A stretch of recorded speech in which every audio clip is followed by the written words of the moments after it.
So I'm very honored to have and to welcome our next keynote that's coming up here.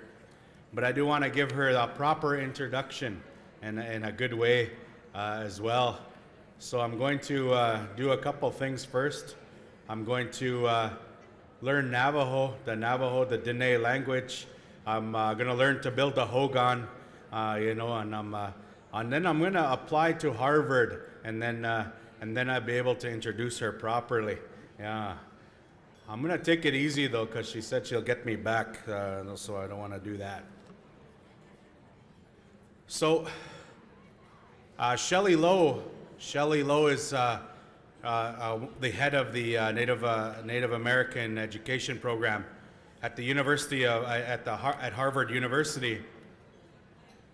And how this keynote happened is I was having a conversation with my friend Ryan McMahon, who we're going to hear from, and he's going to MC later on.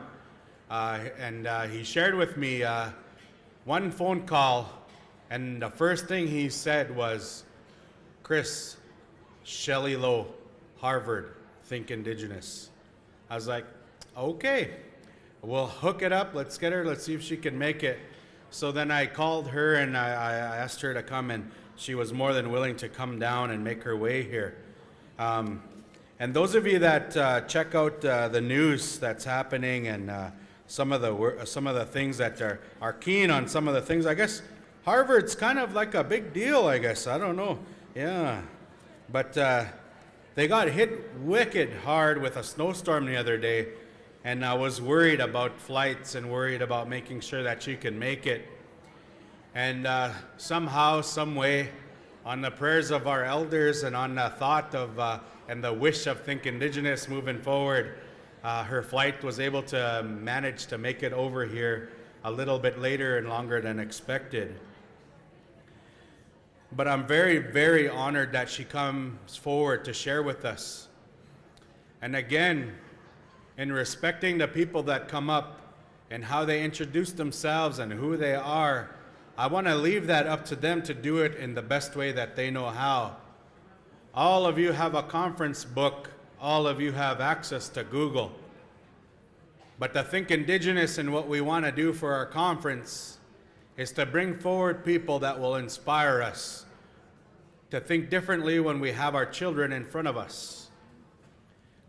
And I really truly believe, and I know that the message that's going to be shared here by Shelley is one that's going to do that for us. So where we are and how we are and where we're sitting, I ask that you open up our minds and our hearts and our ears, and we do our best to acknowledge our visitor and our relative that comes from the Dene Nation, that's coming to us from Boston, that's coming to us to share knowledge. And I want us to give a beautiful welcome to Shelley Lowe.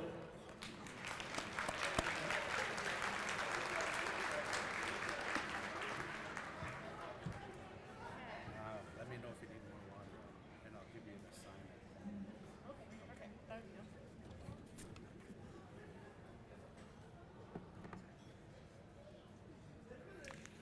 Yat a Shelley Lowe Yanishia, Bilagana Nishle.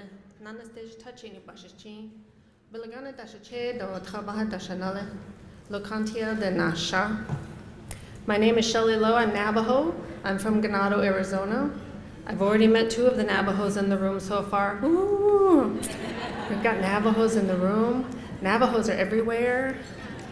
Our comedians James and Ernie say we're like Starbucks. You can go to any country, you can go to any city, you'll find a Navajo.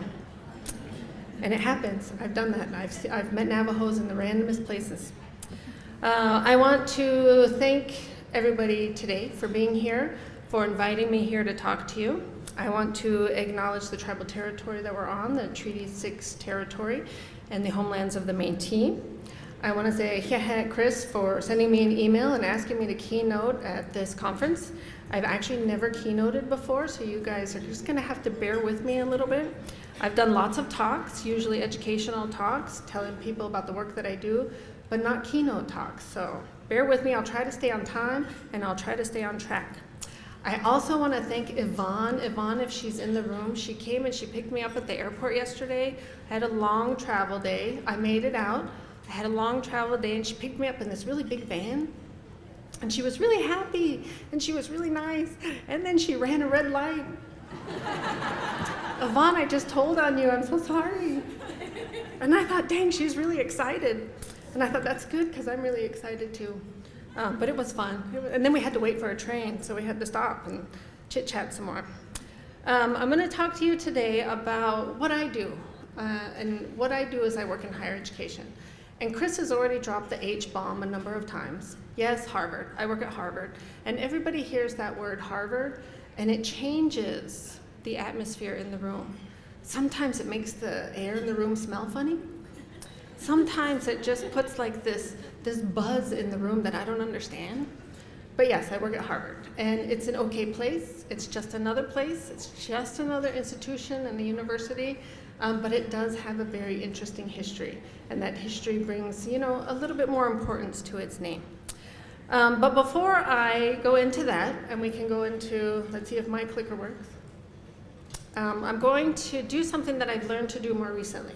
Give you a little bit more information about who I am and set up my positionality. Who am I here talking to you today? Where have I come from? So like I said, I'm Navajo. My dad is Navajo from Ganado, Arizona. My mother is white. She's a child of farmers from Missouri and Iowa who went to school, got their degrees, and were encouraged to come out to the Navajo reservation to be teachers. And on my mom's side, my grandparents can trace their ancestry, both of them, to people from Germany. So I'm German and Navajo. And for those of you who may not know, that means that Rambo is my brother. And you can Google that. Rambo, the character, is Navajo and German. So I just say Rambo's my brother. Where's Michelle Obama's nephew? Are we like the two, people in the room with really famous relatives? So, Rambo makes my daughter really excited. She's really enthralled with Sylvester Stallone right now, and I really don't know why. But to tell you a little bit about my Navajo clans, my dad is Nanasteja Tachini, and that's black streaked red running into the water. Some of our Navajo clans are focused on water, which is funny because we don't have a lot of water where I come from. I'm from Ganado, which is northeast Arizona. Not a lot of water out there, but it goes to the significance and the sacredness of water, right? Water is life. So black streak, red running into the water. What does that mean? What is that? And in my mind, that's a Navajo with a lot of sunscreen on running to the pool. And that must have been me when I was young, because I was very excited, as all of our youth are, right? There's a pool. I got to get in that pool. I came to the hotel last night and I peeked in to see where the fitness room was, and all the kids were splashing around in the pool. Of course they are. That's what we like, right? They want to be in that water. Something about water just draws little kids to it. But Tabaha, my other Navajo clan, is water's edge, and that embodies who I have become today. I'm perfectly happy to sit by the water. I'm perfectly happy to look at the water. I'm perfectly happy to put my toes in the water. But now I do not need to get in that water. I have no interest, and I have no interest of flying over water. That's just not right to me. And everybody says, if you're gonna crash, you're gonna crash. It doesn't matter if it's land or water. But in my mind, I can walk away from a plane crash on land. I'm not so sure I could swim away from a plane crash in the water. So that's just my thinking. So I'm a German Navajo, and Tabaha, I've decided I'm a beach babe. But Chris, that does not mean you can call me babe. That's inappropriate. And nobody else can call me babe. That's inappropriate. But I'm a Navajo German beach babe. I'm gonna wear too much clothing because Navajos and Germans, we just can't show off that much skin. And I can call Sylvester Stallone bro. It's kind of cool, right? So what do I do now? Where am I at? How did I get to Harvard University? Ganado, Arizona is a small rural community on the Navajo reservation. I was born in Gallup, New Mexico, which is a border town of the reservation. I grew up and spent my entire childhood in Ganado. I graduated from Ganado High School, and like most youth who are very bright, we're smart, we have a lot of things going for us, I was highly encouraged to go to college, right? Go to college, go get the education. go get that and bring it back, bring things back to us, make things better. So I went to college. I went to the University of Arizona, and I had not spent time in southern Arizona, so I'm from the part of Arizona where it snows, where it's cold. We dip below 0, which in Celsius, I don't know what that is. You guys do things differently here, but it gets cold. And I got to Tucson, Arizona as a new freshman, and I could not stand it. It was hot. I couldn't believe people lived in heat like this. I was just like, how do people live here? This is awful. I didn't like the people who were at the university. I didn't like my fellow classmates. They weren't native. They were really blonde. They were really loud. I didn't understand why they were so loud. They didn't wear a lot of clothing. My time at the University of Arizona, I ended up being there for a long time. I've seen more girls' underwear than I ever need to see in my life. And I don't know why they dress that way, except the fact that it's so hot. So I started at the University of Arizona, all gung-ho, very bright. I had a really good scholarship. I had everything in front of me, and I hated it, and I just didn't like it. I lived in the dorm, and I did really, really poorly my freshman year. I failed calculus. I had never failed a class before in my life. Failed calculus, barely made it through my freshman year, and went home thinking, what in the world is wrong with me? What is going on? And I'm not the only person who's had that kind of experience. I was completely talented, gifted, academically able to do it, but I got there and I couldn't do it, and I couldn't figure out why, and it made me mad. And it made me mad in a way that I went back and I thought, I'm going to figure this out, because I know I'm not the only person who's having this problem. I'm going to figure out what is wrong, not with me, but what is wrong with higher education and how we can make it better for Native students. So I spent the last 25 years basically doing that, trying to figure out how do we make higher education, and I'm talking about mainstream higher education, so non-Native colleges and universities, and to some extent tribal colleges and universities. But how do we make it better for our Native students? And so the 4 things that I'm going to talk about today are the things that I think about when I do my work in higher education. I do want to say that I am a mother of 5 children, and I do have 1 granddaughter. My son is 6, my granddaughter's 4, my youngest son. So I also think about higher education in terms of where are my children going to go and what kind of experiences are they going to have. Although I do know that their experiences are going to be different because of the environments that they're growing up in based on where I work. So I want to talk a little bit about what is higher education. So we all have this idea of what higher education is, and I'm going to premise most of my talk about United States higher education because that's what I know, that's what I've been trained in. And I'm going to talk about my institution a little bit. So I'm going to talk about Harvard as the very first institution of higher education in the United States. Does anybody here know when Harvard was founded? When did it start as an institution? Anybody yell it out? Louder, louder, what? When? Long time ago, that's right. Long time ago. When I moved to New England, I thought, man, this place is old. Not because people hadn't been living there, or Native people hadn't been living there forever, but because they had graveyards everywhere. That was kind of scary. I thought, God, how many people have died in this place? And they just put them over there where we can all see it. I don't like that. Harvard was founded in 1636, the first institution of higher education in the United States. So the ground that I walk on a daily basis had its start in 1636. It's on the tribal lands of the Massachusetts people. The histories of the Wampanoag and the Nipmuc people are intimately tied, along with the Massachusetts people, to that institution. It really is a part of who they are as tribal people. By 1650, the university was in very bad shape. The university was poor, and at that time, I don't know if you guys know, what did it take to create an institution of higher education back then? You know, we didn't have a whole lot of buildings, there wasn't a whole lot of instructors, right? There wasn't a whole slew of students, there were maybe a handful of students, 1 teacher maybe. It was a donation of books usually. Somebody donated books to create an institution.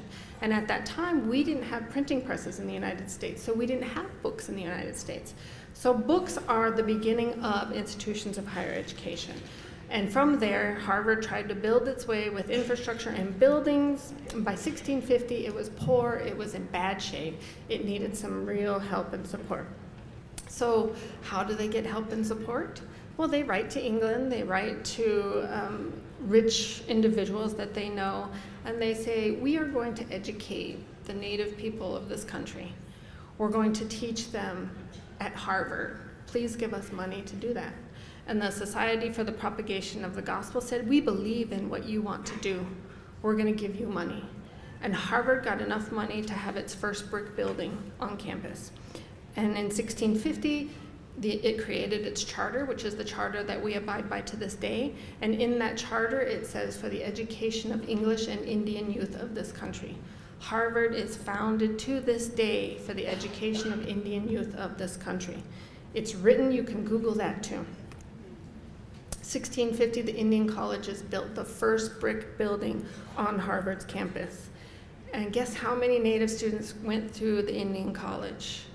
A total of 5 Native students ever went through the Indian college. Guess how many graduated? 1. One Wampanoag student graduated, and soon after he graduated, he passed away. His classmate passed away just months prior to graduation. Other students came through and either died young or they left and said that this was not a place that they wanted to be. 5 students came through the Indian college. By the 1660s, the university had decided, well, we don't have Indian students here. We need these bricks for a different building. They took down the Indian college and they built a different building. That's the beginning of higher education in the United States. I looked it up, and in Canada, your first institution of higher education was a seminary in Quebec in 1663. So not too much time after Harvard created its higher education institution. That became chartered in 1852 as Laval University. So, and that's in Quebec. But what was the purpose of these early higher education institutions? The purpose was to educate ministers, priests, individuals who could go out and teach Christianity and maintain Christian faith and Christian teachings, particularly in tribal communities, right? So we had, even our Native students who came into Harvard were being taught to go back to their communities, to Christianize their communities. They were not based on indigenous thought, they were not based on indigenous knowledge. However, they did encourage and influence the use of indigenous languages, because indigenous language was going to be the way you were going to teach back when you got home. So one unique thing that makes them different from residential schools, indigenous languages were key and they were supported, whereas in residential schools they were not. So higher education institutions haven't changed a whole lot. They have changed some, but they're still based on the same principle of when they were founded very early in the 16, 17, 1800s in our countries. The real purpose of higher education is the production and perpetuation of knowledge. But the question becomes, whose knowledge are we producing? And what knowledge are we perpetuating? No, don't take me wrong. I believe in higher education. I work in higher education. I want our students to go to higher education. But these institutions are colonizing spaces, and we cannot forget that. We can't forget that that is what is at the heart of these institutions. Now, tribal colleges and universities can argue that that is not their foundation, and it's not. They're tribally controlled, tribal education, tribally focused, but they are still modeled after colonizing institutions. So that's where I work today, and that's what I'm going to talk about, these colonizing spaces. So 4 things that I think about when I work in higher education. And these may not be the things that we automatically think about when we think about working in higher education. And the first one is love. And I don't mean the romantic love, right, that our students, I'm sure, are focused on for a majority, if not most of their time. I mean, come on, I work with sometimes 16-year-olds to 30-year-olds. They're all looking for partners. They're all thinking about love. I know, and I hear their conversations. They're all looking for that perfect Native partner. Sometimes you can't find that in higher ed, I'm sorry. But that's not the love I'm talking about. The love I'm talking about, and I'm gonna borrow from what I call, or what they call themselves, the sister scholars. These are Indigenous women in higher education, my colleagues, and they're across the United States, who have been working in higher education. They've been researching, they've been publishing, and they've been talking about what it means to be an Indigenous woman in higher education. And the first thing that they talk about is that they go about it and they look at it from a place of love. And what does that mean? Love in higher education means to support each other, that we are there for each other. And as Native individuals in particular, we are there for each other. Love is our existence in higher education itself. Just the fact that we are in institutions of higher education is an act of love. Being there is also love and honoring our ancestors. Thinking about what they went through, thinking about what they achieved to make sure that we could be in these spaces. Being present when we are needed, both within the institutions but also within our communities. Being a voice in higher education institutions for our communities. And being able to work through conflict. Higher education institutions have lots of conflict, not just with non-Native and Natives, but within our Native communities ourselves. But working through that conflict and then celebrating our accomplishments, the things that we do really well, graduations, success, and constantly nurturing each other in higher education. So the love I'm talking about is that support and nurturing, right? It's like a parent to a child, it's a community to its tribal members, it's the land to the people who are on it. And we see this in everything that you do. I see this every time a Native student walks onto our campus or any campus. Students are absolutely loved by their communities. And I know you guys believe that too. And I see that every day in the conversations you're having today, in the keynote earlier this morning. Love comes from communities, and that love is encouragement. That love is constantly saying to our students, go get higher education. Go get those skills and tools, because education is a tool, it is a weapon. It is something that you can bring home and you can use to better your communities, to better your families, to affect nation building within tribal communities.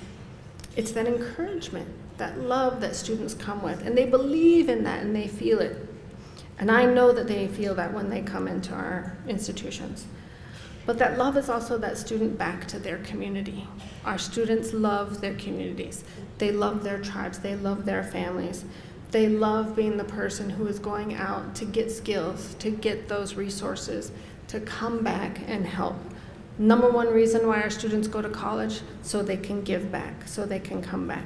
So in that act of love, our students are looking for the best schools that they can go to. They're looking for the best programs that they can be in. They look at institutions like Harvard and Yale and Dartmouth and McGill, right? How many of our students come in doing pre-med? Far too many of them, I have to say. And why do they do that? Because the first thing that they think when they think, I want to give back to my community, is giving back into the first thing that they can see, right? The visual need in their community, which usually is health related. The second thing is teaching, and then being lawyers. These are the things that they feel their communities need, and these are the things they come in to think about. I have yet to have a student come in, especially at Harvard, to say, I'm here because my tribe is going to lose its culture, because my tribe is going to lose its language. But I know that there are institutions out there where students are coming in just for that. And that's, I think, where we need to try to get to. So what happens with all that love, right? We've sent them off to college, we've encouraged them, we've said go, we've found money for them, or we've provided funding for them, we've given them things and said, okay, you go to college. So what happens? Unfortunately, what I see is then we are creating this space for loss. And I don't mean loss in terms of like somebody passing away and never coming back. I mean loss in terms of we have just sent our best and brightest away from our communities for upwards of 5-6 years. And I don't know if that's the best answer anymore. I honestly don't. If we're sending our best and brightest at an age where they are some of the most impressionable people in our communities, and we're sending them to a colonizing institution who doesn't value their identity, who doesn't know their culture, who doesn't know the importance of their culture and language, we're creating a massive age loss and gap within our communities. And I do really wonder, what are we doing to our own communities if we do that? We need this education, we need these tools, but should we be doing it in that way? I mentioned a little while ago, I do have students that come to Harvard who are 16. They're 16 years old and they're coming in as new freshmen because in their communities, they've already completed all the education that they can. And they've excelled and they've done, the top in their class. They've gotten perfect grades. There's nowhere else for them to go in their community for education. There's not a step higher for them, so they're coming into higher education institutions. But a 16-year-old coming to college is not going to learn how to be a tribal adult by being in a higher education institution. They're not going to learn their role in the community by living with a bunch of other 16 and 18 to 22-year-old students who are not from tribal communities. I often think this idea of higher education was, well, we have a bunch of people who can work really hard and they can farm and they can be productive, and then we have these over here and they talk too much and they ask too many questions and we just don't have time to deal with them. Let's create a place to put them. That's what college is, right? Let's go put them over here. But also, who thought that it was a good idea to put a bunch of young men between the age of 18 and 24 all together in one space? I don't understand that. And so universities, one thing I forgot to say, higher education universities were men only. They were male only up until probably 1900s. Harvard University didn't accept women until, guess what? Almost the 1970s.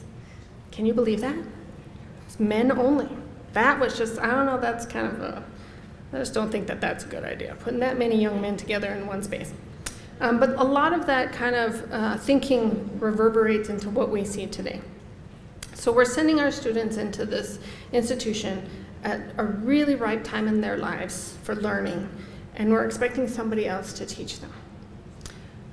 But our students also feel lost. And I can tell you every single day, our students miss you. They miss their communities, they miss their homes, they miss their interaction with culture, they miss their interaction with language. They don't hear their languages at school, at university. They don't have their culture at the university. And there are some institutions that do have this, and I applaud them for the work that they do, and I really want to learn more about them. But for the majority of non-native colleges and universities, they're not learning their culture and language. They don't have their food all of a sudden. There's a loss from food. There's a loss from intergenerational presence. We don't have little kids running around. We don't have little brothers and sisters, nieces and nephews for them. We don't have grandparents for them on campus. I don't have a grandparent for me on campus, and I need that myself. So all of a sudden, they're in this space that's so alien from what they've grown up with and what they actually should be a part of, especially at that age, I'm going to argue. And this causes other problems. This loss of student from community, this loss of community in terms of where the student now is, leads to other issues down the road. It leads to issues when students want to come home. And so we've heard some about this, the problems and the difficulty that students have once they've gotten their education, once they've gotten that experience, how hard it is to go home and get a job, how hard it is to actually take the skills that they learned and use them in their communities, because the skills they learned were not specific for use in their community. They're having to rethink and actually relearn, how do I take these skills that are non-Indigenous and put them back into my Indigenous context? We're causing problems. It's not a seamless transition. It's a little more seamless going out, but it's very difficult for them to come back. And I wonder, how do we kind of combat that? How do we think about changing that aspect? So regardless, we're sending our students to higher education. We're sending our students to university. So how do we help them? How do we make sure that what they're going through and is going to be okay, that they're going to be successful, that they're going to learn? One of the things we do, of course, is prayer, right? Every single one of us prays for our students when they go to college. Every single one of us prays for our community students when they go to college.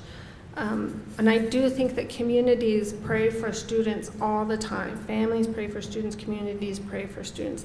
It's a natural tool that we have when we can't be there physically, right? When we can't be the ones to help them, we can pray for them. We can send good thoughts their way. And this prayer is how we use and our students use for themselves when they're on campus. They pray for their families, they pray for their communities, they pray for strength to get through their classes, they pray for strength just to graduate sometimes. And prayer is how we continue to connect, right? We connect to the Creator, we connect to our ancestors, we connect to the place and the land in which we're at, but also the place and the land in which we have been removed from for a short period of time. We pray for them constantly. But you know what? Their attendance at college itself, just that act of going to college, is our students answering our prayers. It's them actually answering our prayers and our ancestors' prayers. And our students understand that. They know that when they come into colleges and universities. They know somebody prayed for them generations back so that they could be where they are, so that they could be in an institution like Harvard. There are other ways that we embody prayer in higher education. So the work that I do, and I think about prayer every day, I think about how do we pray for our students, but also how do we pray for the institution itself. And some of our faculty and staff who are now working in higher education institutions, the work that they do is an embodiment of prayer as well. So for those of you thinking about going into higher education, particularly going into graduate school, a dissertation is a written prayer. Your thesis is a written prayer. And it's a prayer for your community because our Native students don't do theses and dissertations that aren't about helping their communities. They don't pick random topics that have nothing to do with who they are as Indigenous students. They always pick topics that are of importance to them. And this is their way of putting their prayers into something that we can reuse, into knowledge that can be gained and perpetuated. Even research papers in classes, even engineering projects. I mean, anything you do as a student in your academics, we need to remind our students that that's you putting prayer out for your community. But here's where the problem comes in terms of what I see. Who's evaluating that work? Who's actually evaluating those students' prayers if their prayers are dissertations and theses and research projects? A lot of times it's not Indigenous people. So non-Indigenous people are looking at our students' work and their prayers and saying, nope, you did that wrong. You have to rethink that. No, I don't understand that theory that you just used. That's too spiritual. I don't know why you're doing that. And they're telling us that basically our prayers are wrong. And I don't think that that's right. I think that we have to have Indigenous people looking at our work, evaluating our work, grading our work, people who understand that that is a prayer that we're doing and that the spirituality we might put into that work is okay and it's valid. So bringing more individuals, faculty, staff into higher education to evaluate the work our students do is really key. But let's also talk about how do we go further than prayer and how do we provide protection for our students? Because higher education is such a colonizing space, we have to protect our students. We have to make sure that they're going to be okay into the spaces that they go, that they can be successful, and that when they come out, they're going to be okay. Because these colonizing spaces are extremely racist. They are still racist spaces. We still have students who are told, you only got in here because you're Native. We still have students who are told, well, you don't have to pay for college. You can get in and you can go for free. Well, that's not true. I wish we could all go to college for free. I think that would answer a lot of problems that we have. But unfortunately, that's not the case. That's not true. A lot of these institutions and environments, the negative and pervasive assumptions they permeate the institutions, and not just with fellow students, but with faculty and administrators and staff on campus. I still have people who talk to me with assumptions about, well, you're Native students, this, or that. And I just think, are you kidding me? Aren't you educated? I don't understand how you can still think that. One of the worst examples of this, I worked at Yale for 2 years before I went to Harvard, And my first kind of opening days for the academic year, students have to go through various workshops, one on drinking, one on sexual assault, one on diversity, all of these things that they have to learn before they can live on campus and be students. And I had the person who does the drug and alcohol workshop come up to me and say, I can do a special workshop for your students, because your students have a really hard time with alcohol. And I thought, what? These are 18 to 22-year-olds. They all have a hard time with alcohol. All of them. And I'm sorry, just because you want to point out the drinking of the Native students as opposed to the enormous amount of drinking done by other non-Native students, that doesn't make it valid. So and that was just a few years ago, you guys, a few years ago.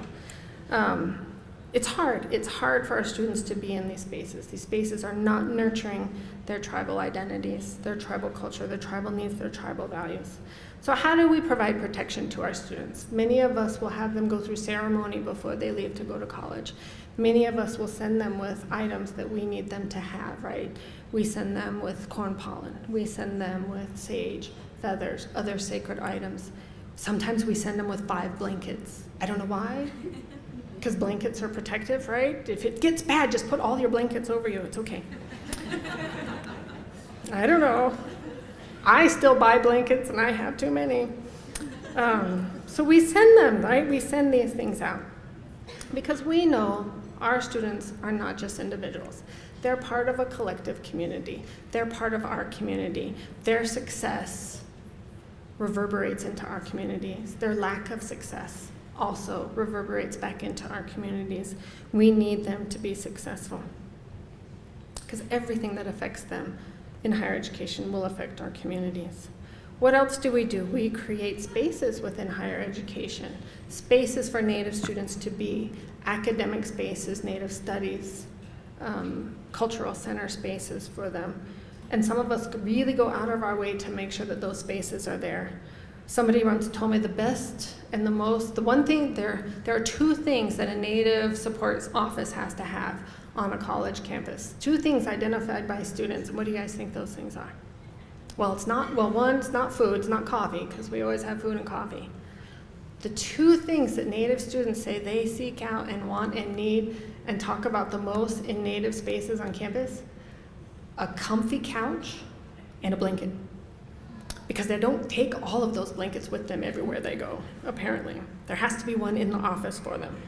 My office has a super comfy couch that has a lifetime warranty, so nothing can ever happen to it. And we have a Pendleton blanket on that couch, and that Pendleton blanket never disappears. And I'm gonna say that, and I'm gonna come back, and all of a sudden it's gonna be gone, right? But in all my years at Harvard, and I'm going on 9 years, that blanket has never once walked out of our office. I don't know what it is, the couch and the blanket just has to be there.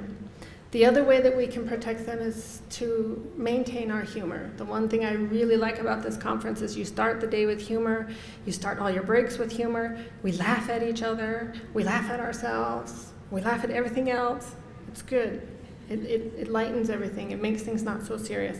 And our students get really serious in higher education. Sometimes I'm like, you've gotta take a break. You've gotta watch James and Ernie or something. Man, you gotta go hang out in Chris's office. Sounds like that might be the better way to go. The other thing is one of the ways we can provide protection is by being there. I encourage every single one of you, if you have a student in higher education, to take time to go to that college, university, to be on campus with them.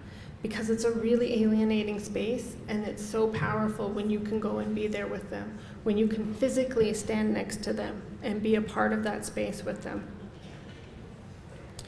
The other thing that we can do is we can be honest.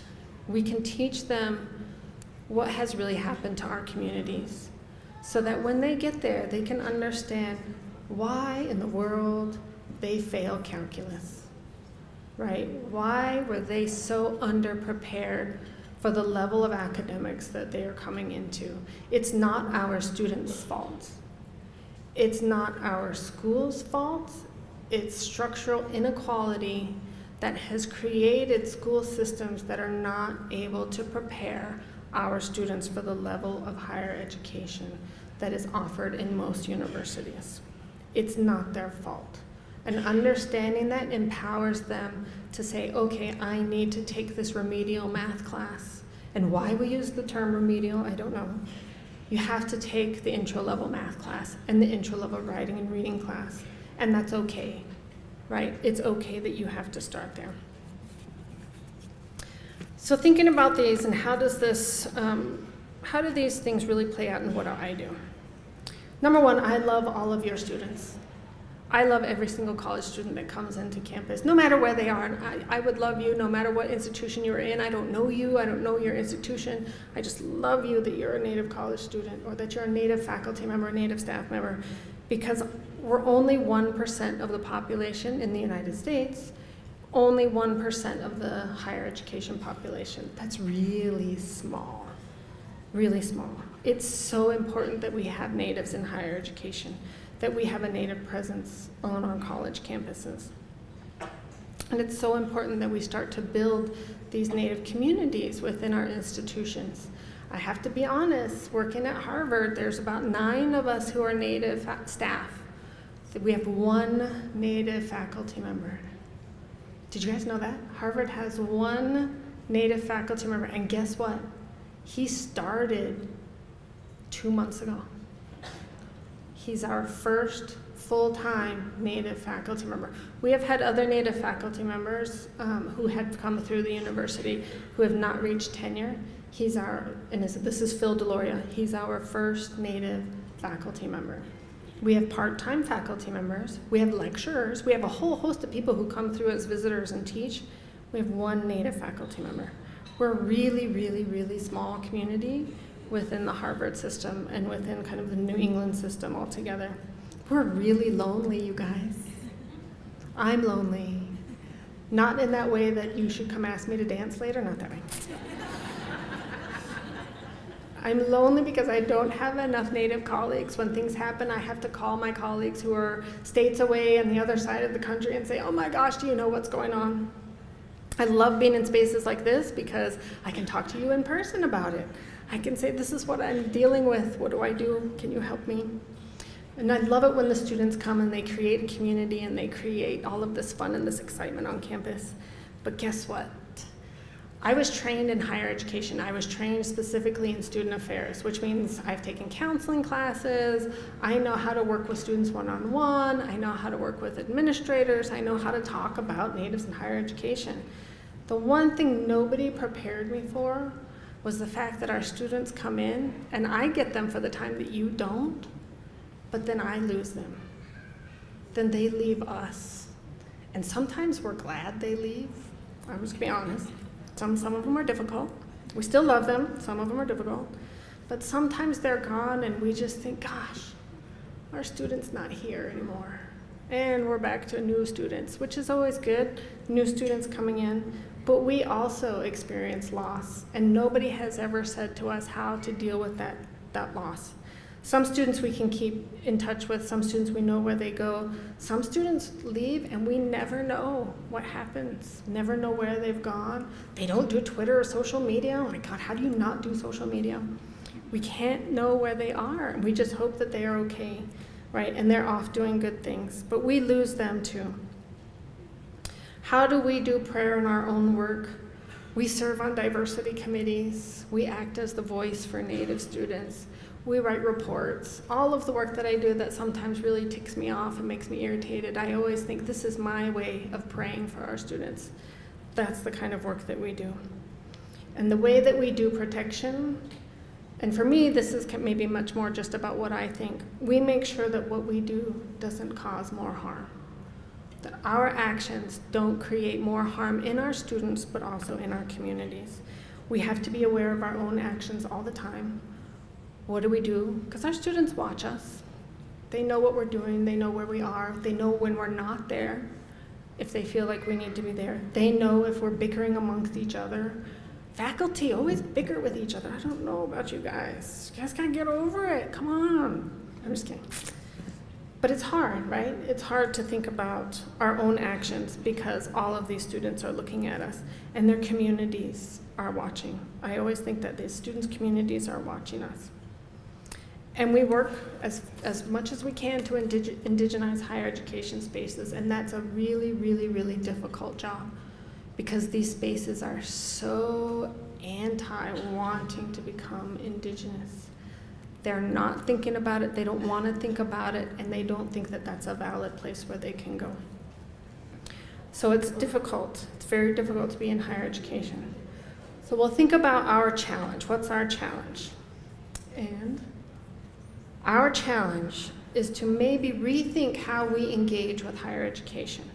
And what does that mean? What does it mean to rethink our engagement with higher education? If we're really going to think indigenous when we think about higher education, we have to prioritize our own tribal values. We have to prioritize our own tribal wants and needs.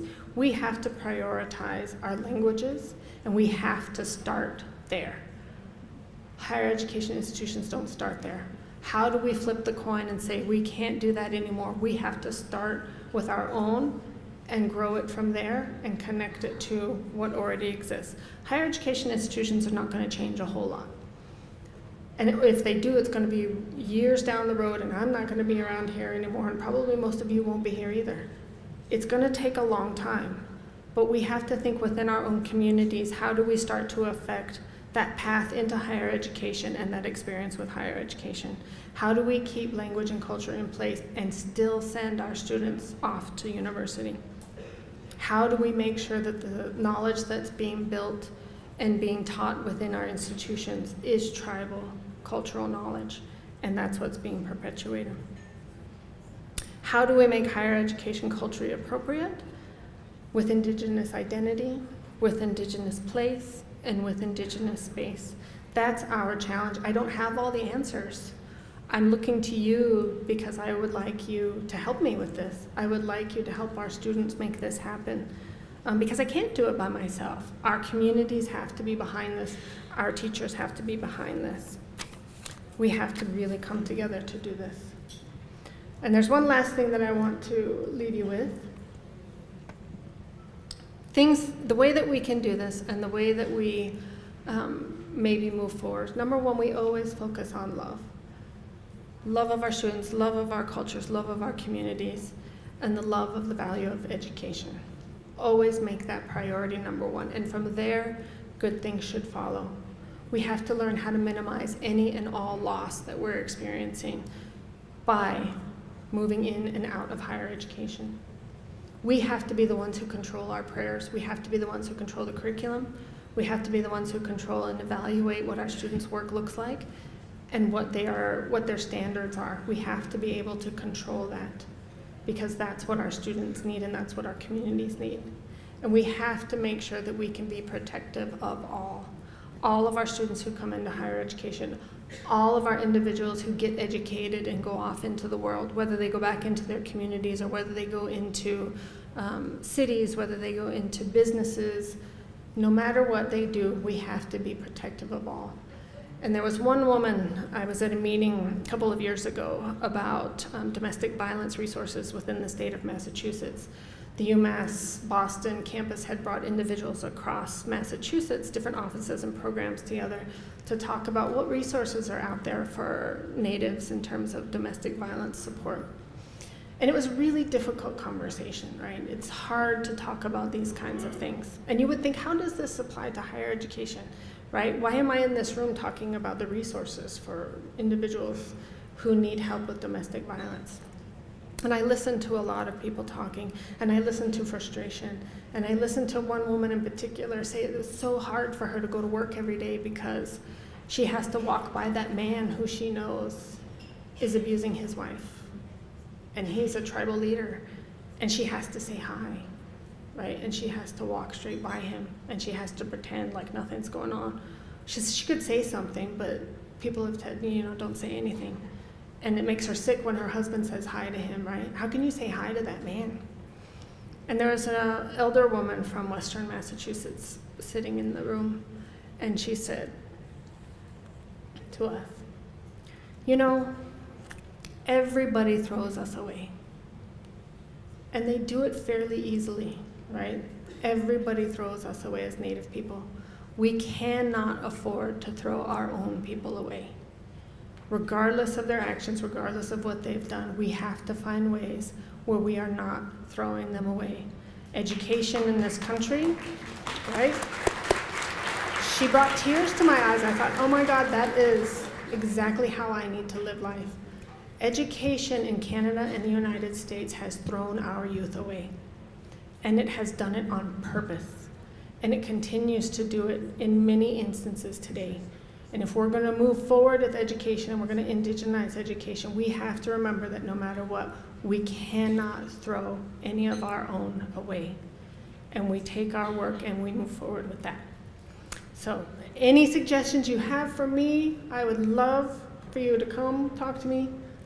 For those of you who are really interested in Harvard, because I still am a Harvard person, we have Facebook, we have Twitter. I think we've been tweeting about you all day. We are on Instagram. We don't have a lot of pictures on Instagram, and we have a website.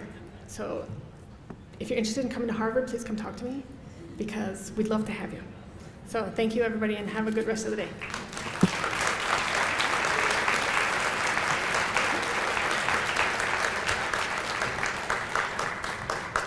Another blanket. It's going to go on my couch. Okay, thank you.